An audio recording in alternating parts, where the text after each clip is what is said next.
Another source of controversy, Sure. which we have to tackle head Sure. on, is when you were campaign manager for Phil Murphy running Yeah. for governor back in 2017. Yeah. There were some accusations that you created a toxic workplace culture Yeah. and that you were misogynistic. Yeah.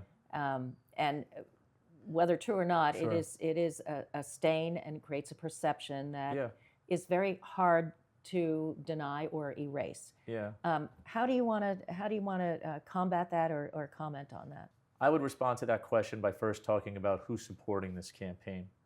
When we announced this campaign over a month ago in front of my parents' house, I was honored to have many speakers that day, on day one, who showed up to that event to endorse my candidacy.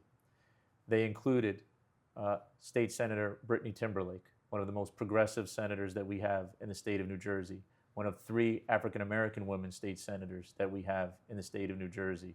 They included Assemblywoman Carmen Morales, the first Puerto Rican woman to ever serve in the 34th District. They included Dr. Renee Baskerville, the first African-American woman to ever serve as the mayor of Montclair. They included Mayor Jenny Mundell, the first woman ever elected mayor in the township of Bloomfield. They included Mayor Annette Romano, might not be the first, but the now mayor of the township of Milburn.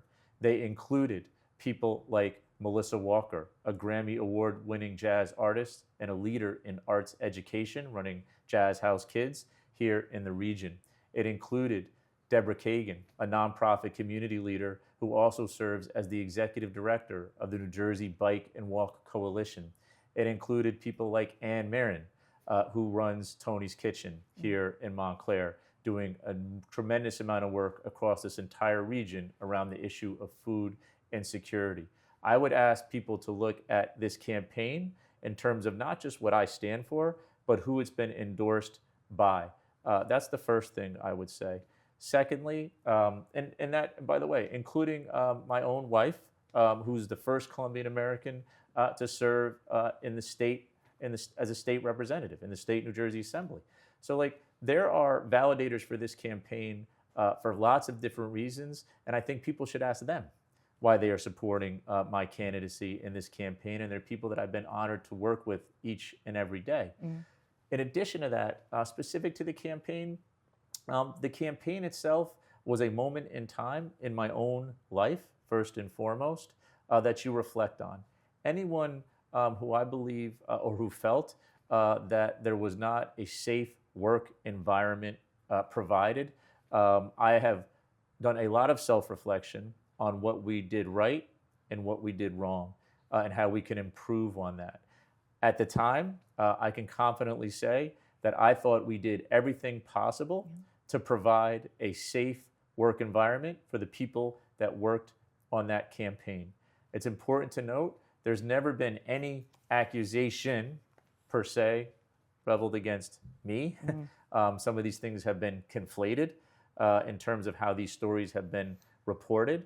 But ultimately, what I think is most important is that I've had a long history of being given leadership opportunities. I've led not only Governor Murphy's campaign, but I led Senator Booker's campaign. I led Senator Lautenberg's campaign. I led Congressman Bill Pascrell's campaign. I was part of Governor Mikie Sherrill's first 2 campaigns for Congress. I was part of Barbara Buono's campaign for governor when she ran against Chris Christie. I was part of the movement that elected the first African-American woman lieutenant governor in the late Sheila Oliver. I was a campaign manager for State Senator Mikie Gill. I have a long history in public service. I think that throughout that history, I have always tried to create the most comforting, productive workplace environment that I could. And when I learned from each of those campaigns that there was something we could have done better, I did it. And that's how I answer that question. I'd also say that a lot of what happened during that campaign has been publicly reported. It's been heavily vetted, and it's out there for everyone to see. So the record, is out there. People should look at it. I don't think that the campaign that we're in right now is about what happened in 2017, quite frankly. I think this campaign is about what our vision is for not only this congressional district, but how we're going to save democracy. And ultimately, I think that's what we're going to be talking about each and every day. But I'm also very proud to be able to say that everything that happened on that campaign was looked at, vetted, publicly reported on, and people can draw their own conclusions. Okay.